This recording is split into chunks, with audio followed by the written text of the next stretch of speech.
fighting the stereotypes is an inside job in the sense that it has to start internally, because when you start questioning it in your own mind, you question why you think the things you do. Why do you think that people have to retire and not work anymore at 65?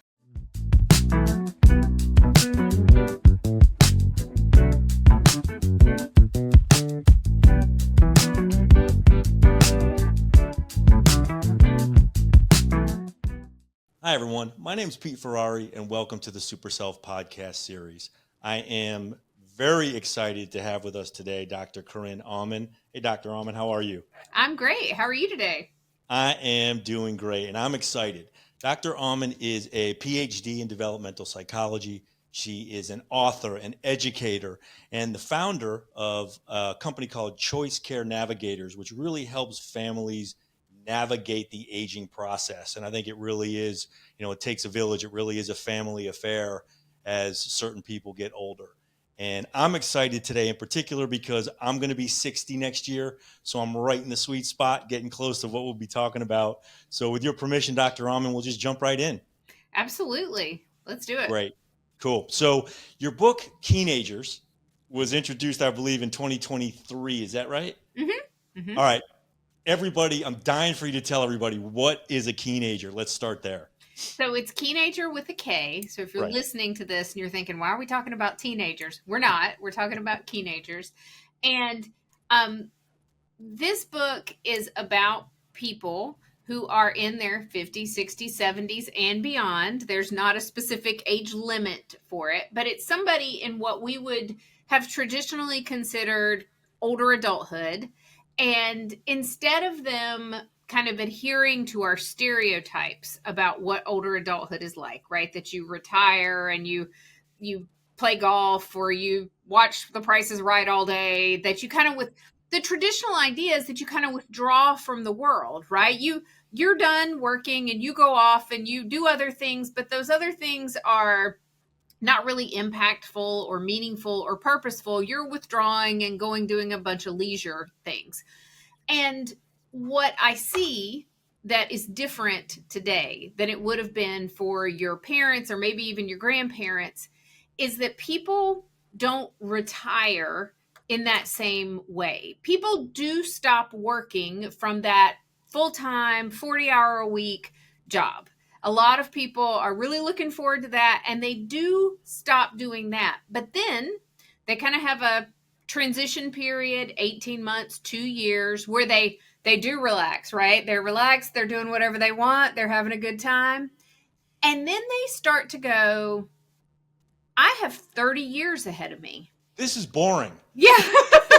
I'm gonna do this. I'm gonna play pickleball for 30 years. And that moment is when people have to kind of have a reckoning of, what am I going to do? What's my purpose? What's my meaning? What am I going to do with this time? And so Keenagers, that word came about because the definition of keen means highly developed or having a really strong interest in something. And I really think that describes older adulthood today. These are not people who are ready to withdraw and do nothing. They are people who are active and engaged and want to keep doing stuff. They don't want to work a 40-hour week, but maybe they want to do consulting, or maybe they want to volunteer somewhere, or maybe they want to help raise their grandchildren. Who knows what it is, But they're doing stuff, and they are a valuable contribution to society and the world around them. And that's really different than the way we have thought about older adulthood, like that you're just kind of riding off into the sunset in the past. Yeah, I couldn't agree with you more. And I think back to when my parents were my age, they looked 20 years older.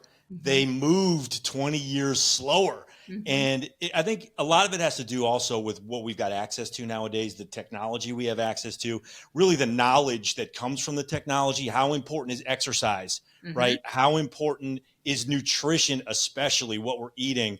So we've got the luxury of being a lot smarter just because of the information we have access to.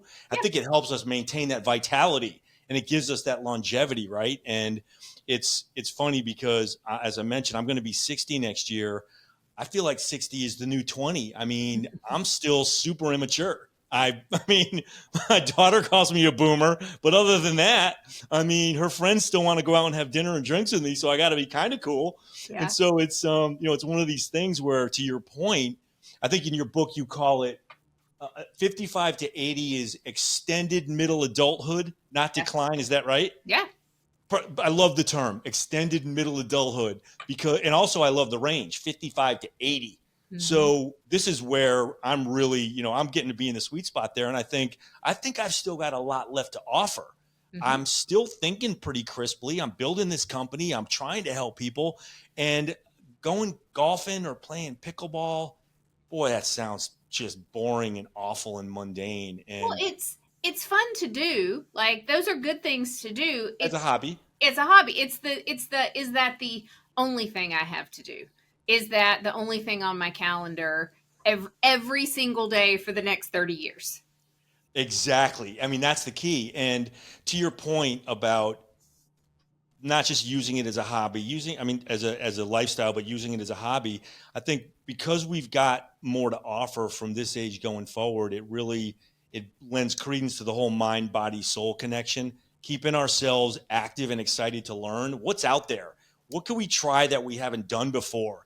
And let's maybe find some new passions or new interests. That new passion may not be a hobby. It may be starting a 501c3 Mm-hmm. for stray dogs and cats. Mm-hmm. So you have a no-kill animal shelter. I could do that. I could do that right now at 59. I would love to do that at 59, or buying a little farm and work in a farm, creating or growing organic vegetables. There's a lot that we can do and a lot that we can offer because we do have some wisdom from all the mistakes generally that we've made. And so I'm sure you see that a lot in your business and with your counseling.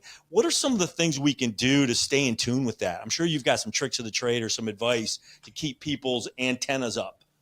In terms of what they might do next or What what they they're might do next, being receptive to the next thing. Yeah. I mean, it's whatever you're interested in. Sometimes when I talk, people will say, "Oh, you just want everybody to keep working until they die," and it's no, that's not it at all. But I want you to think about your future after quote unquote retirement from your first career, and approach it as, who do I get to be now? what Right. who have I always wanted to be? Did I want to be a business owner? Did I want to be a consultant? Did I want to volunteer at the animal shelter?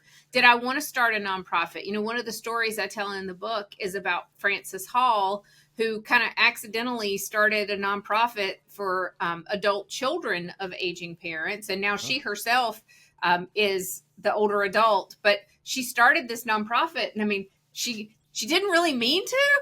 And it's grown into this thing that's a multi-state, multi-chapter organization, and it is her passion project. She wasn't doing it for a salary. She was doing it because she really cared, and it was something she was really interested in, and that she herself needed, and that other people also needed. So it's that kind of thing. And the problem is, if you think about how much time we spend preparing teenagers to go to college, all the planning, all the preparation, all the decision Stress. making, Stress. we don't do any of that kind of planning and preparation to help people prepare for these teenager years Right. after retirement. We just kind of assume, yeah, that you're going to sail off into the sunset and it's going to be bliss, and so people are really lost when they get to that moment and they do go, "Oh, I've got 30 years." So, your grandparents, if they retired, would have had 5 years, yeah, ahead of them. Today, you've got 30. So Right. that is a much longer runway to work with. And people get to that moment, and we have not done a good job of helping people plan and prepare and think about who they want to be. We talk about financial planning for retirement all the time, but we do not talk about, who are you going to be spiritually, physically, Yes. emotionally, socially. I mean, I'll stick with the social part. people get so much social interaction from their jobs, from going to work every Right. day and, going out to lunch with people and doing all those things. And when you retire and you're not going to work anymore, and most of the people you worked with are still going to work, Right. who are you going to hang out with? Where are Right. you going to get that social interaction? Because that you have to find that somewhere. And my mom talked about that after she retired, because she retired at 55 from being a full-time middle school teacher. Okay. Bless her. Yeah. And she went back to work in about 6 months because she was like, all my friends are at work. Right. Everybody else is still there. And so Lonely. being at home all day by herself was kind of boring. Sure. Yeah, it makes good sense. I mean, it's also keeping yourself excited and having that purpose to be able to go. It's one thing for the fellowship component, for sure. We all get lonely. So to go back to work just to be around people, sure, that makes sense. But then there's also that stimulation. Mm-hmm. You're back to helping people. You're back to feeling alive again. You're back to having an impact. And to your point, when that first stage of life where you're having particular impacts is over, raising children, doing that first career and retiring, what's the second stage of life? Because life really now, to your point, when you retire, you don't have 5 years left. When you retire, you're only about halfway through. Mm-hmm. You've almost got half of your life left. So what now? And it's interesting that you say that we don't do a good job of planning for it, because you're right. I mean, we really don't. And I've got dreams. Like, I already stole my own thunder and told you my dream. My dream when I retire is to start a no-kill animal shelter. Mm-hmm. I would love to rescue dogs and cats all day and have enough money where I didn't need to have it funded. So they could have their own little booty suite. They wouldn't have to worry about, being huddled up in cages. Everything will be nice and clean and air conditioned. That's my dream. Mm-hmm. That's like going to be my second purpose when this is all over, helping people with what we're doing now with Jock of Sugar. But I don't think necessarily that everybody has that, because everybody's so fixated on got to get the kids off to college, got to get the kids married, got to deal with the grandkids, Mm-hmm. got to retire from this career. It's always so channeled the old school way that we're not thinking about it in a new school fashion, which is really what you espouse. Yeah, absolutely. I mean, it is a paradigm shift, 100% and I mean, the subtitle of my book is, telling a new story about aging. And it is a new story. It's different than the story we've kind of been told our whole lives. Yep. And it requires a paradigm shift to go, okay, I'm not going to just go along with the stereotypes or the regular channels like you said a second ago. I'm going to think about this differently. I'm going to reframe it for myself so that this process goes differently for me.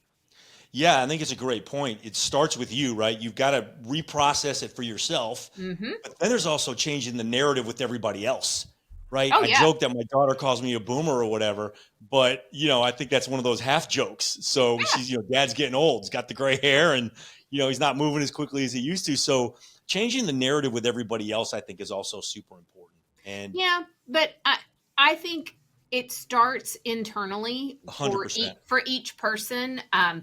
I'm not sure I can go around and I can, do an anti-ageism campaign, but I think people kind of blow it off because we other older people. We go, oh, and I don't know why we do this, because we're all aging. We're all getting older all the time. Yep. But somehow we act like getting older or aging is something that only happens to old people. Right. And that is not the case.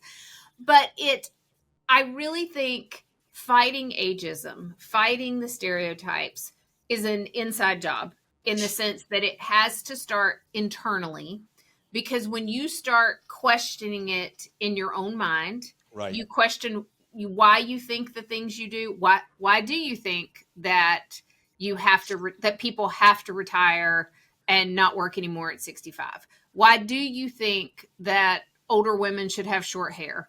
Why do you? I mean, seriously, why? No, you're right. Why do we think that? Well, it's all stereotypes. Mm-hmm. And once you start actually questioning it in your own mind, you will see it everywhere. I mean, that has been the most interesting thing to me, is that the more I've gotten into this work and I'm thinking about it all the time, the more I see the ageism and the stereotypes. Just, it is so integrated into our culture. You Right. don't even think about it. I mean, you don't Right. think about the ageist jokes that people say.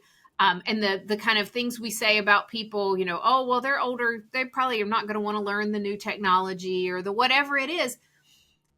And once you start questioning it, you'll and trying to stop yourself from saying that stuff, Yes. you're like, Yes. oh. I mean, I do. I catch myself all the time, and then I have to go, why did I just say that? 100%, especially when it comes to the damn cell phone, the smartphone. Mm-hmm. I can't figure it out. And I'm like, well, I'm too damn, I'm saying to I'm too damn old. And I hand the phone to my daughter. Mm-hmm. Here, do this, Keita. And you're 100% right. You don't realize that you've been conditioned, but you continue to condition yourself. Yes. And the other thing that really is impactful is, because you're conditioned like that, if you don't challenge it and change that mindset, Mm-hmm. as you get older and you're in your own mind fading off into the sunset, the way your moods are impacted, Mm-hmm. the way you treat other people is impacted, the way Mm-hmm. you approach your day is impacted. Your mind and your soul will literally change also, and your twilight years, your extended middle adulthood, will have a completely different complexion, because your mindset is not ripened the way it could be with regard to all the great things that we have access to and can be doing. And that's important too, because no one wants to feel obsolete. Yeah. And no one wants to feel used up. And that's kind of, to your point, the whole ageism thing. It really is what it boils down to. And I like the challenging yourself component. You just got to stop yourself and say, listen, man, if I decide I want to go run 2 miles and I've never ran in my life, I'm going to start doing it tomorrow. I'm going to run 100 yards, and then I'm going to have to stop. So the next day I'm going to run 200 yards, and then I'm going to stop. But it all begins with one little step. Small steps create momentum. Momentum creates big steps. Big steps create a lifestyle. And that's really what we're trying to get to, is a new lifestyle.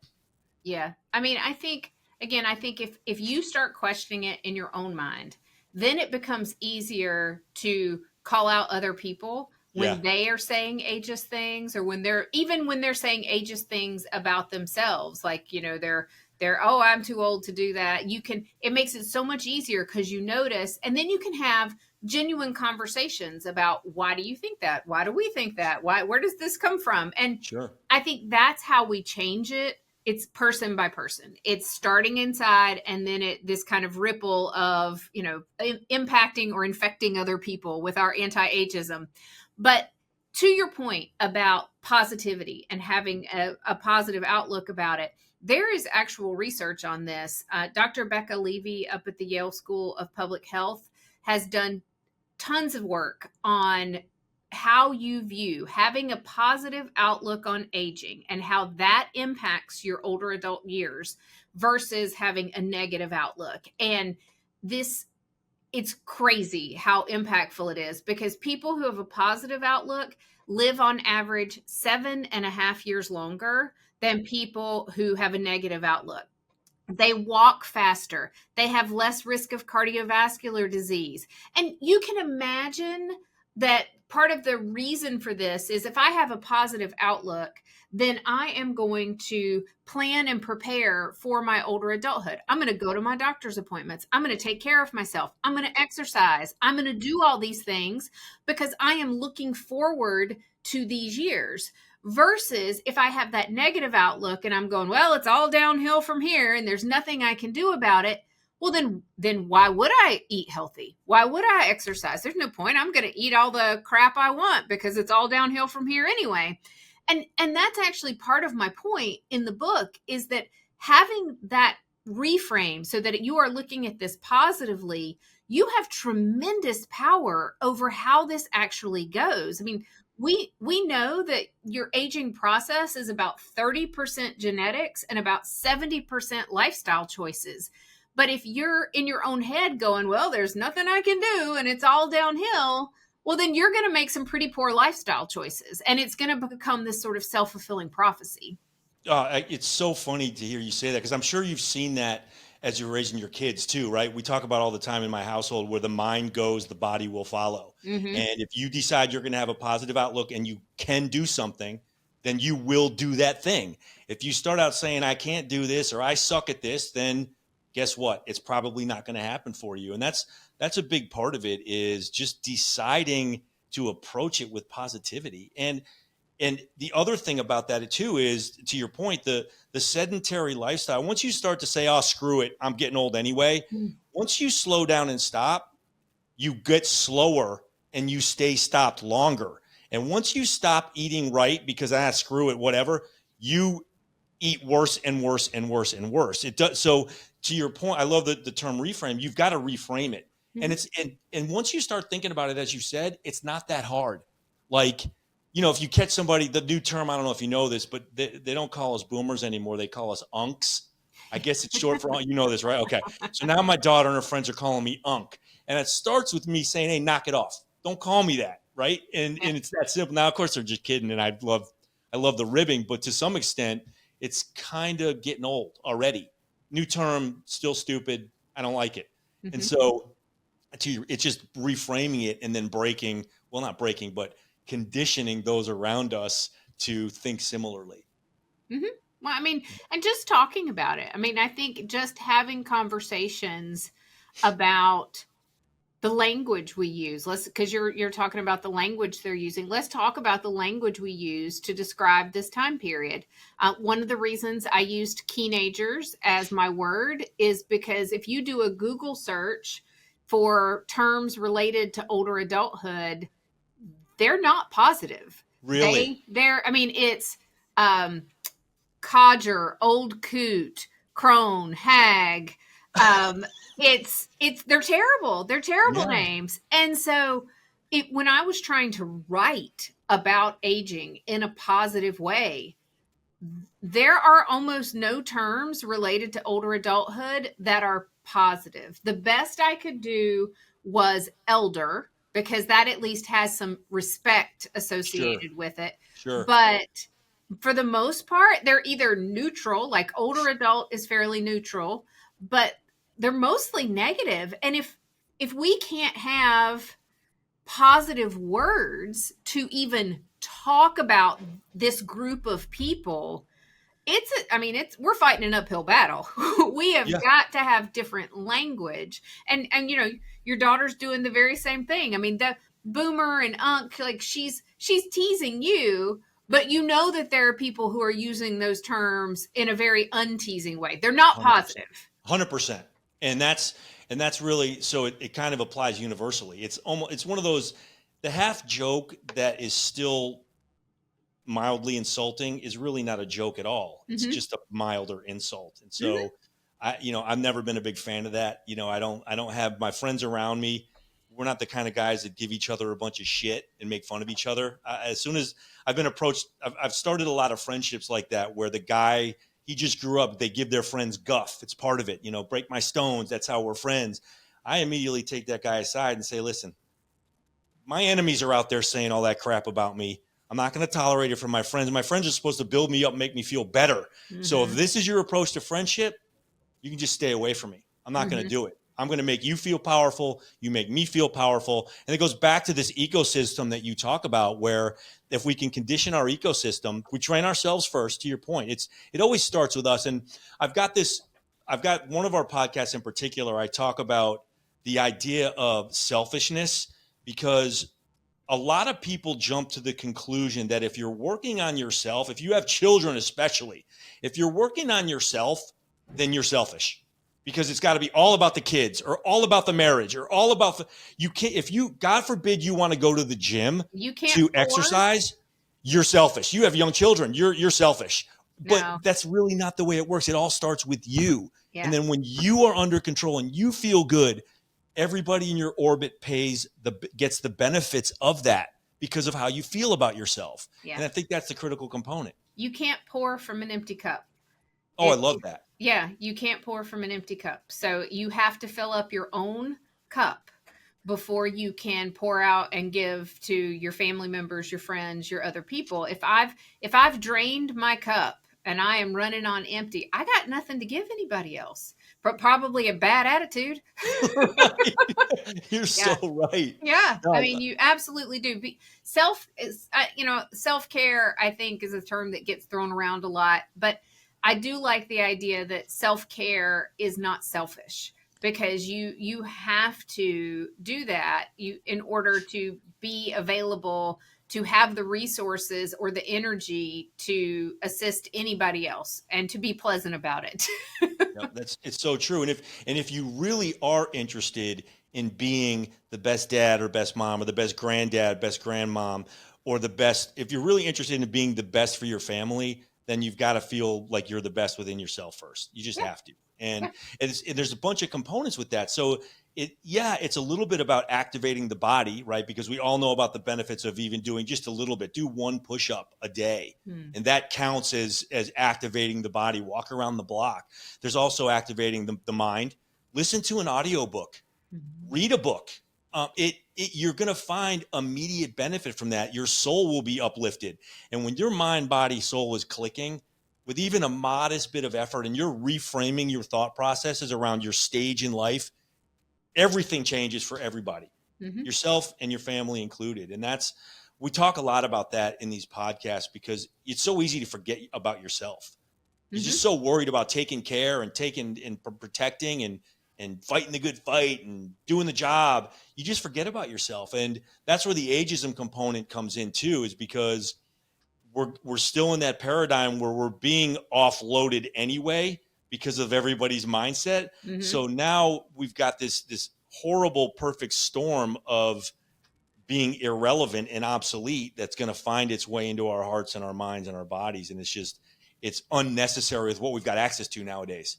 Yeah. I Well, mean, and it's and I don't think people even mean to make others feel irrelevant. So I've got a friend who is a college professor, and he's 69. He's getting ready to be 70, and he's still teaching. He's still working full time. He loves his job, and people will see him on campus, and he's walking around campus, with his backpack. He's there, and they'll go, "Are you retired?"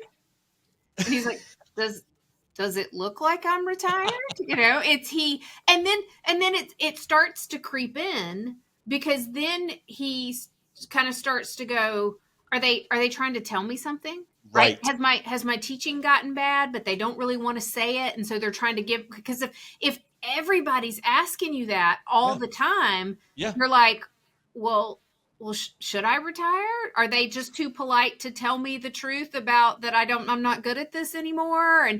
And so you start to question it, because of all that messaging that's Yep. coming in from the outside world. And even if you are still great at your job and you're really enjoying it, and you have no intention of retiring or withdrawing from it, it starts to make you self-doubt because of that messaging everybody's sending you.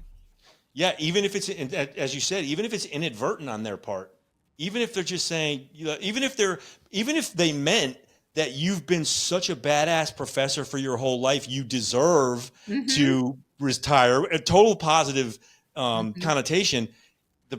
People are still going to take that and Yeah. twist it around a little bit. And if they hear it enough, self-doubt creeps in. Yeah, and I think people just say it because, again, our cultural narrative is he's 69, he could have retired several years ago, and they don't know what else to say, right? Yeah. Like, our cultural narrative should be, "Hey, it's great to see you on campus, Yep. love that you're still here, you're so great." Yep. Our cultural narrative is to look at somebody at that age and go, "Why haven't you retired?" Yep. No, it's funny. And I can apply that to my real life right now. I've got a colleague of mine who's 82, Okay. and he's actually the biggest supplier of a particular food product in the world. So he's got gobs of money, but he is up at 5 o'clock every morning, driving to his facilities at 82 years old, walking the plants. And, and he said himself, and I agree, he said, if I ever stop, that's when I'm going to get old overnight. That's when Mhm. I'm done. I can never stop. But the contrast is I always just treat him as a colleague. Like I call him bro and dude. And I treat him like he's one of my boys, even though he's 82. But I have a friend, another business another colleague who we always happen to be together. And for some reason, this guy reminds him of his grandfather. So he babies him. He's constantly telling him to watch his step, and he's constantly getting the door for him. And when he's going, the restroom in the restaurant's down there. Now, it's coming from a place of love. He feels like it's his passed away grandfather. But I take him aside. I'm like, listen, man, this guy's a baller. He's more than we'll ever be. He's 82 and he's running laps around us. Don't be treating him like that. Right. But it's inadvertent, but it's so readily apparent. Meanwhile, I'm over here going, dude, bro, you don't want to do shots with them or whatever. So to your point, even it kind of matters, because you got to wonder what this poor guy's thinking after the fact. Yeah. So we had one of our clients was telling me that she's in her 80s, and we serve as her like healthcare power of attorney. And she was telling me, she's still very sharp. She has a cane. And she said, I get so mad at people because she said, if I try to walk without my cane, people treat me with respect. They treat me like a normal person. She said, the minute I put that cane in my hand, people start babying me like I am somehow incompetent.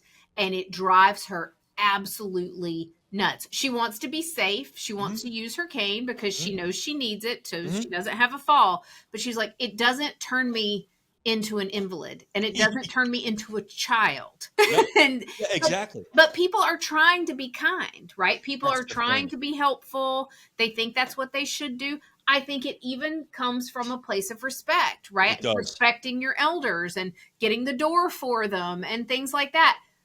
But older people want to be treated like adults, for sure, not like children. For sure. I try to be heavily scrutinizing, because when it comes to things like that, for example, there are times I feel like, we're all a series of electric pulses. We know that. I feel like it's an energy thing, but there are times when I'm walking to my car and I could see that this older lady wants help with these heavy ass grocery bags, getting them into her car. I can feel that she would like some help. And darling, would you like some help, please? But I can also feel like your friend with the cane, I would be able to smell it from a mile away that she does not need to be babied and that she doesn't want to be babied. It's just an antenna thing there. And I try to be highly discretionary because I don't want to offend anybody. It would come from a place of love, even when and if I'm wrong. It's a super delicate balance, because you want to respect your elders. Yeah. But you don't want to baby them either. It's kind of a weird, kind of paradoxical thing, because you go from really helping somebody and making their day to really hurting their feelings, and making them feel like shit for the rest of the day. So it's just a super delicate balance that it's unfortunate, but it kind of is. Yeah. Well, and I think to your point, like, reading, like your guy that you're still working with, he's up and going to the factory and doing all the things every day. He doesn't need to be babied or he doesn't need, and babied's not even the right word, cared for in that way that your other friend is wanting to care for him. And that's the thing. Yeah. It's funny because my buddy will baby him, and then my buddy will get up, my colleague will get up, and he'll go to the restroom, and it'll be just me and this guy sitting there, and I'll be looking at him like, and he'll say to me, this effing guy. And I'm like, bro, I tell him to knock it off. He just won't do it. And so it is one of those things where it kind of gives he and I something to talk about, but then I overcompensate anyway, and I just act super immature and treat him like he's a toddler. So it's all good. I mean, we end up evening it out, but it's really, I think it's just the ageism thing is so prevalent because we're all living longer.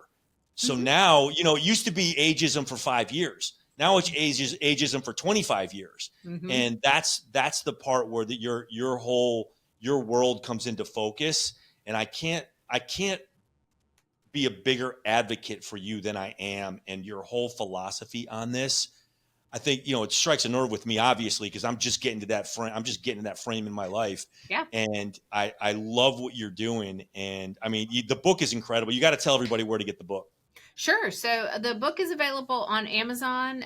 It's also available at your local bookstore, but you'd have to ask them. They probably don't have it on the shelf, but they can order it. And then, of course, it's available on my website, which is just my name, CorinneAuman.com. Yeah. And you've got some killer podcasts out there too. I I'm not going to do. lie. Yeah. When I was doing research, you've got some really good ones out there. So I highly recommend them to everybody because the podcasts are great because it's just an incredible snapshot of what you do and how you do it. And then the book just galvanizes it. It kind of just really, it solders it in. So in love with everything that you're doing. And I'd love to have you back someday if you're inclined. Thank you. Well, I'm working on book 2 now, so maybe after I get that one out, we'll circle back. Is there a title? Is it a working title, or do you have a title yet? The working title would be How to Be a Keenager, because one of the biggest pieces of feedback I got from the first book was people were like, I get it, I believe it, I'm in, but Yep. now I need you to tell me how to do it. Pathway. I need a pathway. Yeah, so I'm trying to work on that pathway, trying to give people a structure of how to think about this time period and the different aspects of your life you want to plan for in addition to your financial retirement. What are all these other areas of your life that are going to be important that we can formulate a plan for? That is a perfect complement to volume 1. Perfect. Yeah. Because that set is really would be everything you need to know. Yeah. That's conceptually and then strategically and tactically. Hopefully, I can't wait till it's done. Hopefully you'll be back because that'll be a fun conversation because I'm gonna learn a lot from that one too. And hopefully I'm only a year older. I hope so too, because I really want to get it done. I would love it. Thank you again for your time today, Dr. Auman. It's really been a pleasure. Thank you. Thanks for having me. All right, have a good one. Okay, everyone. That brings to a close another episode of the Super Self podcast series brought to you by Jocko Rare Sugar. Here, we are going to be helping you discover the truth for all things that surround good health and well-being. We'll be offering you statistical data, clinical trial information that has been evaluated and corroborated so that you can see for yourself that we say what we mean and we mean what we say.